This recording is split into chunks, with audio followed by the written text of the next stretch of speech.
Good morning my dear students.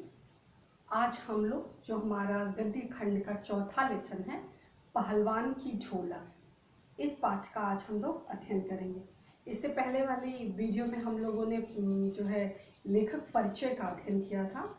जो पहलवान की ढोलक जो पाठ है, यह कथा है।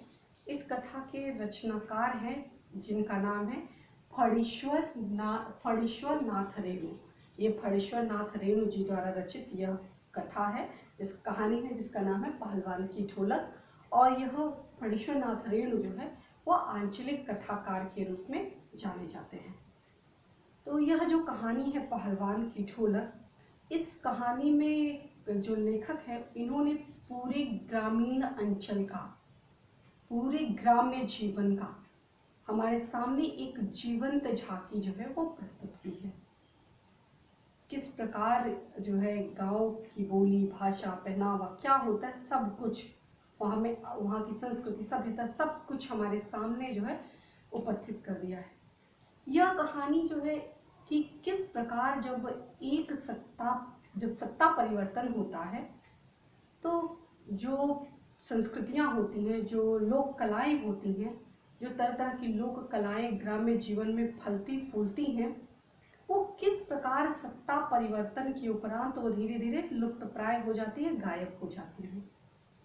तो यह महज एक सत्ता परिवर्तन की कहानी नहीं है कि महज एक सत्ता परिवर्तन हो गया और कहानी दर्द नहीं।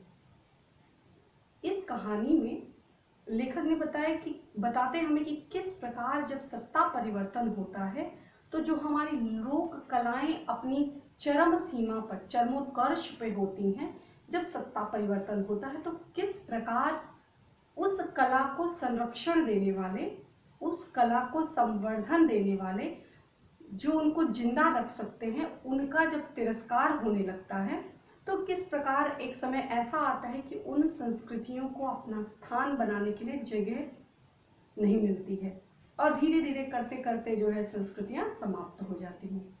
वह जो लोक कला है, वह लोक कला पूरी तरह से गायब हो जाती है। तो जैसे कि इसमें बताया गया कि एक जब पहले का समय था, एक राजा, जब पहले जो राजा जी थे तो राजा के शासन काल में एक लुट्ठन सिंह नाम का पहलवान था।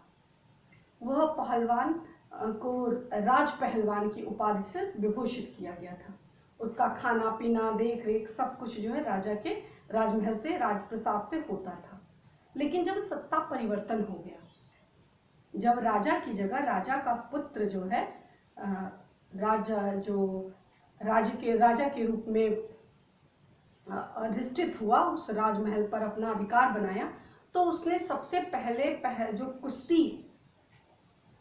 कुश्ती जैसा जो खेल था, जो कला थी, उसको किस प्रकार उसको निकाल करके किस प्रकार फेंक दिया और किस प्रकार वह अप्रासंगिक हो गई। अप्रासंगिक मतलब आज के दौर में उसका अब कोई महत्व नहीं रह गया। एक समय वह कला अपने चरमोत्कर्ष पे थी और आज के समय में संस्कृति परिवर्तन, सत्ता परिवर्तन, ये सब होने की वजह से उसका जो सम्मान था, उसका जो संवर्धन था, धीरे धीरे करते करते समाप्त हो गया। तो इसमें का लेखक ने बताया कि यह इस प्रकार है जैसे भारत के ऊपर इंडिया का छा जाना, जैसे भारत के ऊपर इंडिया का छा जाना जैसी स्थिति उत्पन्न होती है। अभिप्राय यह है कि जैसे भारतीयता में, यानी भारत देश में हर प्रकार की संस्कृतियां, सभ्यताएं, लोक कलाएं जो है रचती बसती हैं, सब आत्मसात किए हुए हैं। लेकिन जब पाश्चात्य सभ्यता का आगमन हुआ तो धीरे धीरे करते करते वे सभ्यताएं, वो रीति रिवाज, वो धीरे धीरे करते जो है वो गायब हो गई। आज आस पास आप अपने बड़े बुजुर्गों से कहते हुए सुनते हैं कि एक समय, हम लोग के समय में ऐसा हुआ करता था, हम लोग जब छोटे छोटे थे तो इस प्रकार के खेल हुआ करते थे। आज आसानी से आप देखते होंगे कि दीपावली का जब पर्व आता है तो दिए वाले जो मिट्टी के जो दिए हैं, अब धीरे धीरे करते करते वह चीजें जो है हटती चली जाए। उसके स्थान पर चाइनीज और तरह तरह की मोमबत्ती, कैंडल ने अपना स्थान जो है ले लिया है। तो वो व्यक्ति जो इस कला को पोषण करता है, संवर्धन करता है, वह व्यक्ति अपनी आजीविका कमाने के लिए कहाँ जाए, किस पर आश्रित हो। कला तो अप्रासंगिक हो गई, लोगों की सोच बदल गई, भारतीयता पे इंडिया का छा जाने जैसा स्थिति हो गई।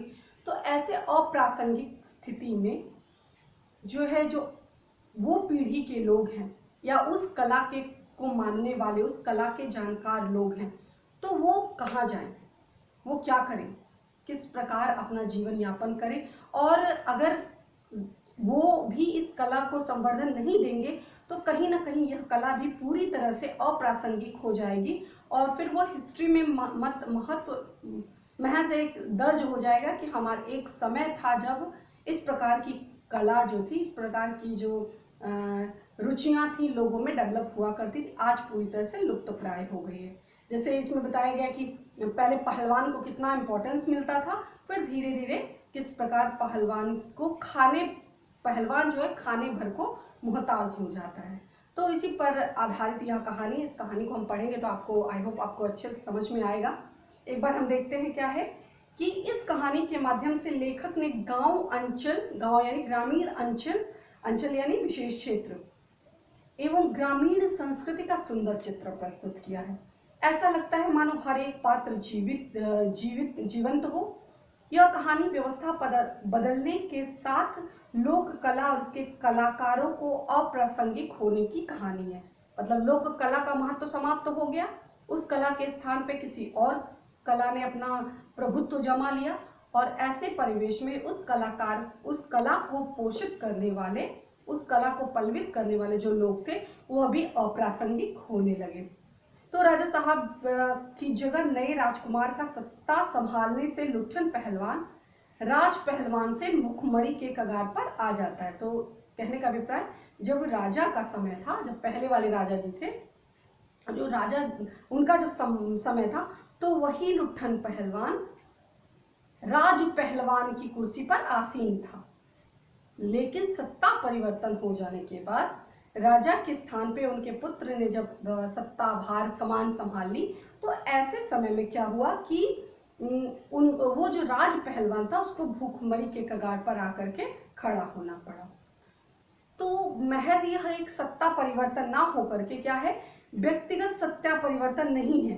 मतलब ऐसा नहीं है कि एक राजा आए और उसके स्थान पर उनके पुत्र ने गद्दी संभाल ली तो बस बदलाव हो गया, ऐसा नहीं, बल्कि जमीनी और परंपरागत व्यवस्था के पूरी तरह पलट जाने और उस पर एकदम नई व्यवस्था के आरोपित होने का प्रतीक है। देखने पे तो बस पता चलता है कि एक राजा गए और उसकी जगह पे दूसरे राजा वहां पर आसीन हो गए, लेकिन वास्तविकता क्या है, एक राजा के जाने के बाद, दूसरे राजा के आसीन होने के बाद सब कुछ बदल गया। जमीनी स्तर से लेकर के ऊपर की चोटी तक सब कुछ बदल गया, कुछ भी पहले जैसी बात नहीं रह गई। जो कुश्ती था, कुश्ती के स्थान पर अभी घोड़े के रेस ने जो है स्थान ले लिया। जो मंत्री थे, सभासद थे और सारे लोग धीरे धीरे करके उनकी सोच में परिवर्तन होने लगे। तो इस प्रकार यह पूरी तरह से परिवर्तन एक व्यक्ति का परिवर्तन मात्र नहीं है, पूरी जमीनी स्तर पे सब कुछ बदल करके रह गया। भारत पर अब इंडिया बन गया, पुरानी मान्यताएं टूट रही हैं, लेकिन भारतीय ग्राम की दशा ज्यों के त्यों भयावह और विकट बनी हुई है।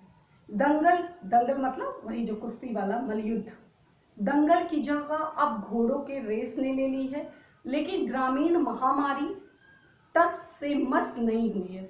मतलब आज के समय में महामारी तरह गांव में ऐसी अनेकों बीमारियां हैं जो आती हैं और पूरा का पूरा गांव जो है सदमे में हो जाता है, कई बीमारियों से उससे जो है ग्रसित हो जाते हैं।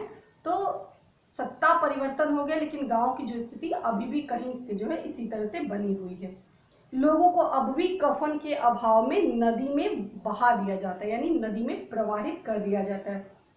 बताने की यह कहानी पुरानी है। जब पहलवान के बेटे को कफन नसीब नहीं हुआ तो उसने अपने बेटे को क्या किया कि जल में प्रवाहित कर दिया।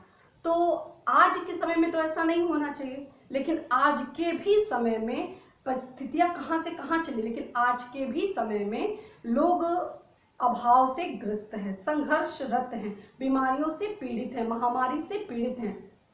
आज का जो समय देख लीजिए, कोविड-19 किस प्रकार जो है अपना जो है पैर फैलाता चला जा रहा है, तो महामारी जो है फैलती चली जा रही है। तो आज के भी डेट में, आज के भी समय में हम कतई नहीं कह सकते कि अब स्थिति पूरी गांव की स्थिति पहले जैसी नहीं रही है, परिवर्तन हुआ है, लेकिन अभी भी ये सारी चीजें आपको देखने को मिलेंगी। तो आइए अब हम स्टोरी पढ़ते हैं। जाड़े का दिन, अमावस्या की रात, ठंडी और काली रात। लेखक जिक्र करते, हमारी आंखों के सामने दृश्य श्रव्य, हमने जब आप लोग को जीवन परिचय लेखक का पढ़ाया था तो हमने आपको बताया था कि यह लेखक जो है गद्य में भी संगीत उत्पन्न करने की क्षमता इस कथाकार की इन कथाकार के अंदर विद्यमान है। यह यद्यपि यह जो रचना है पहलवान की ढोलक, एक गद्यात्मक रचना है, लेकिन इस गद्यात्मक रचना में भी एक संगीत का जो समावेश करने का हुनर जो फणीश्वरनाथ रेणु है वो कहीं और देखने में जो है वो दुर्लभ होता है। तो आइए देखते हैं। जाड़े का दिन, अमावस्या की रात, ठंडी और काली रात। कि अमावस्या यानी कृष्ण पक्ष का जो अमावस्या की रात है, पूरी तरह से अंधेरा छाया हुआ है, और काली रात है। मलेरिया और हैजे से पीड़ित गांव भयार्त, भय से दुखी, भयार्त माने भय से त्राहि त्राहि मचाता हुआ दुखी शिशु की तरह थर थर कांप रहा था। पुरानी और उजड़ी बांस फूस की झोपड़ियों में अंधकार और सन्नाटे का सम्मिलित साम्राज्य, अंधेरा और निस्तब्धता। लेखक इसमें एक गांव का जिक्र करते हैं कि यह एक गांव है जिसमें महामारी जो है फैली हुई है, और उस महामारी के चपेट में हर व्यक्ति, हर घर का व्यक्ति जो है उस महामारी के चपेट में परेशान है। गांव की स्थिति क्या है? पूरी तरह से अमावस का दिन है, काली मां छाई हुई है, चारों तरफ निस्तब्धता है। पूरा का पूरा गांव जैसे छोटा बच्चा हो और उसको बीमारी से ग्रसित हो जाए और किस प्रकार से वो छटपटाता है, चिल्लाता है, उसी तरह पूरा जो गांव है, पूरा गांव इसी तरह से व्यथित है और परेशान है, दुखी है। चारों तरफ करुणा, वेदना की आह, चित्कार, ये सारी चीजें जो है सुनाई दे रही हैं। पुरानी और उजड़, जहां जहां देखिए झोपड़ियां हो, जहां हर तरफ से रोने की आवाज, चित्कार की आवाज, चिल्लाने की आवाज, कराहने की आवाज, आह भरी आवाज जो है वो निकल रही है, सुनाई दे रही है। चारों तरफ केवल अंधेरा, डार्कनेस है हर तरफ, जहां देखिए वहां केवल डार्कनेस आपको दिखाई देती है, और डार्कनेस के साथ निस्तब्धता, मतलब उस आह, उस कराहने के आवाज के अलावा कोई और किसी प्रकार का कोलाहल, किसी प्रकार का शोरगुल जो सुनाई नहीं दे रहा है। हर तरफ केवल चित्कार की आवाज जो है वो लोगों को द्रवित कर रही है। अंधेरी रात चुपचाप आंसू बहा रही है, मानवीकरण जैसा कि रात की अंधेरी, अमावस रात, कालिमा युक्त रात, और उसमें जो है ऐसा लग रहा है कि पूरी रात जो स्वतः एक नायिका की भांति जो है वो रो रही हो अब गांव के दुख को देख करके। जो रात है वो गांव के अमावस वाली, काली वाली रात जो है वो गांव के दुख को देख करके पूरी तरह से व्यथित है, और वह एक दुखी नायिका की भांति जो है वो आंसू बहा रही हो। निस्तब्धता करुण सिसकियां और आहों को बलपूर्वक अपने हृदय में दबाने की चेष्टा कर रही हो।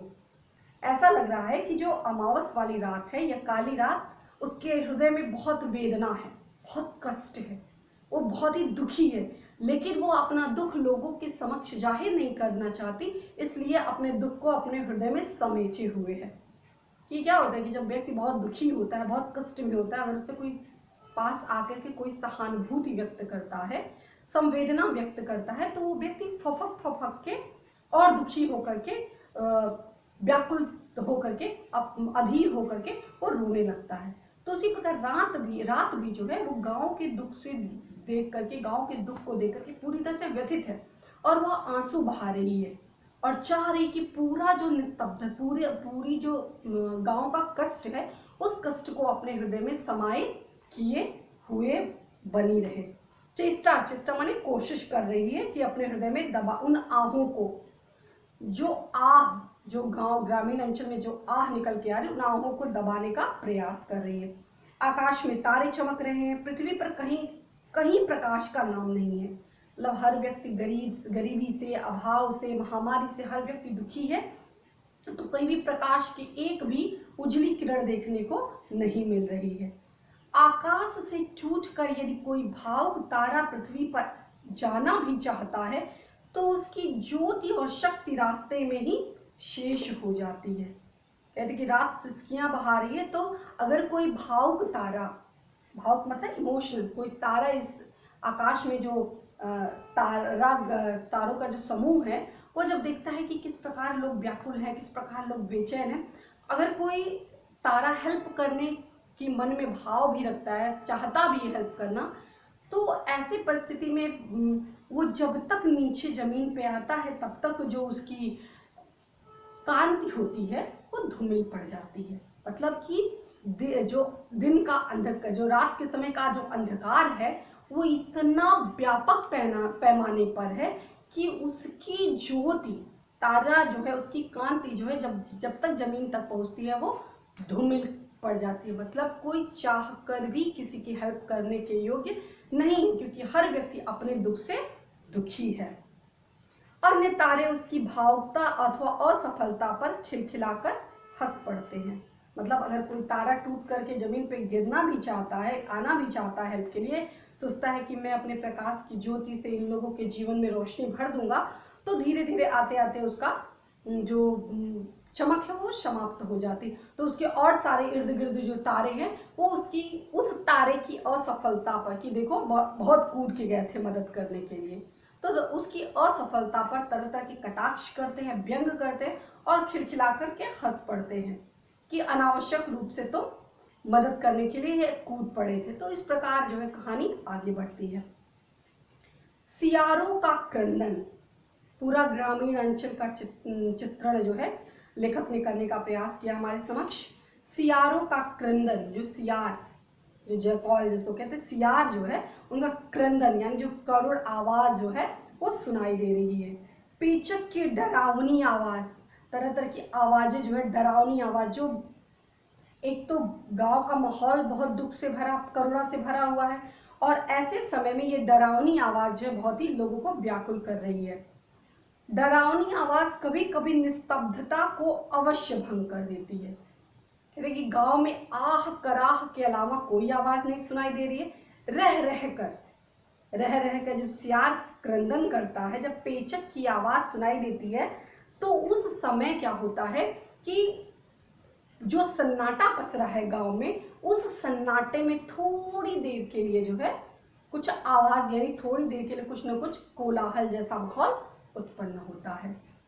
गांव की झोपड़ियों से कराहने और कै माने वोमिटिंग, उल्टी, तो गांव की जो झोपड़ियां हैं उसमें कराहने और कै करने की आवाज हे राम, हे भगवान की टेर अवश्य सुनाई पड़ती है।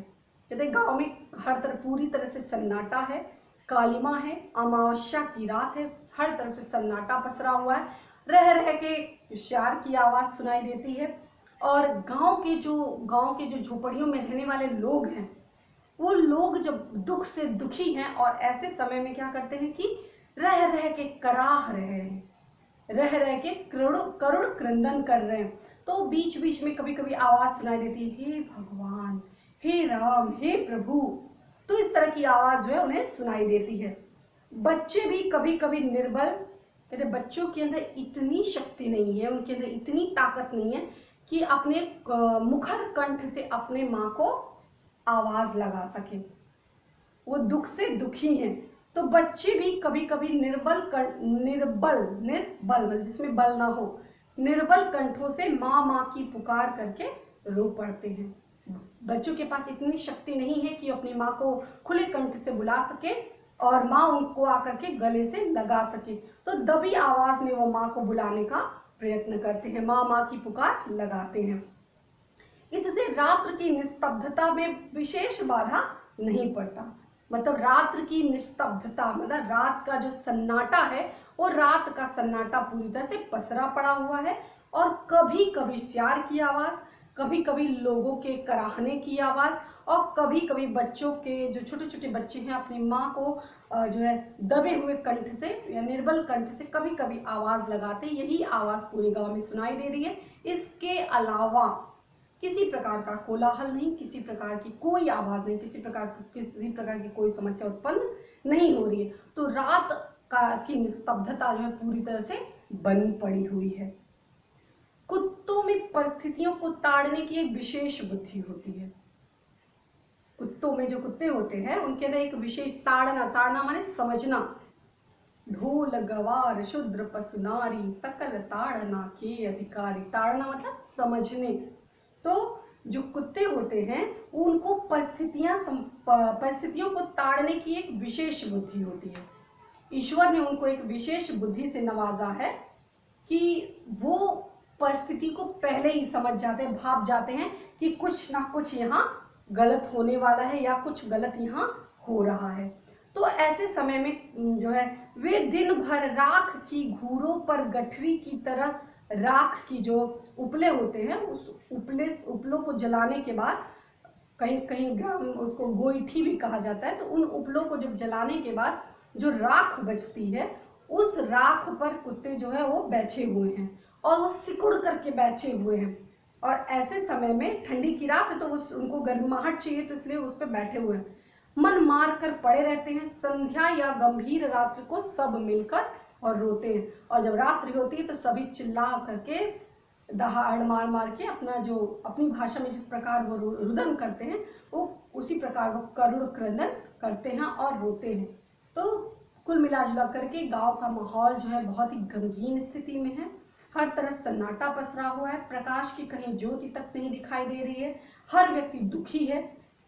कभी कभी कराहने की आवाज, कभी कभी जो सियार के बोलने की आवाज, पेचक की आवाज, कभी जो है कुत्तों की जो है भौंकने की आवाज, यही मात्र जो है गांव में सुनाई देता, और अन्यथा सब कुछ निस्तब्ध जो है वो बना हुआ है।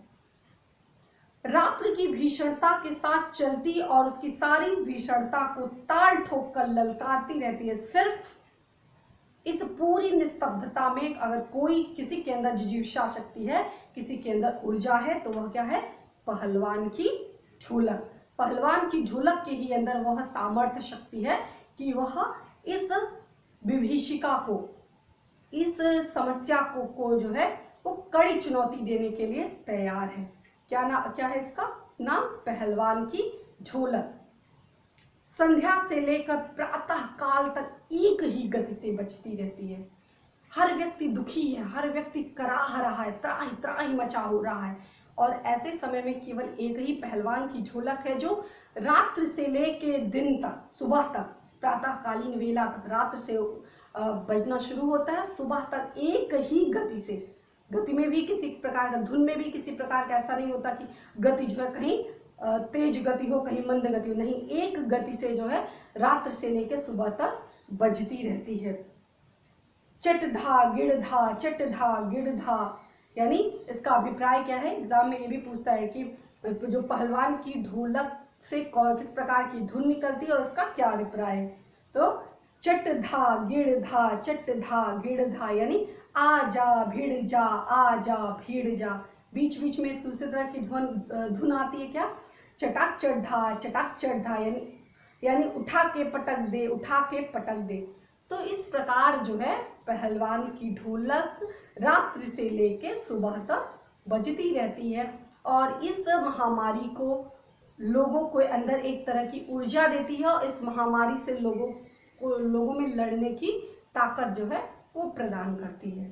तो यह तो था पूरे गांव का चित्रण कि किस प्रकार लेखक ने संपूर्ण गांव का चित्रण किया कि गांव में किस प्रकार निस्तब्धता व्याप्त है, किस प्रकार अमावस की काली रात है, किस प्रकार प्रकाश की एक छोटी सी किरण भी नहीं दिखाई दे रही है, किस प्रकार जानवरों के रोने की आवाज सुनाई दे रही है, किस प्रकार लोग कराह रहे हैं, किस प्रकार महामारी अपने चरम उत्कर्ष पे है। तो ये सारी बातें जो है ये एक खंड में हमने देखने का प्रयास किया कि गांव का, ग्रामीण अंचल का दृश्य जो है लेखक ने हमारे मानस पटल को उभारने का बहुत ही अच्छे ढंग से प्रयास किया है।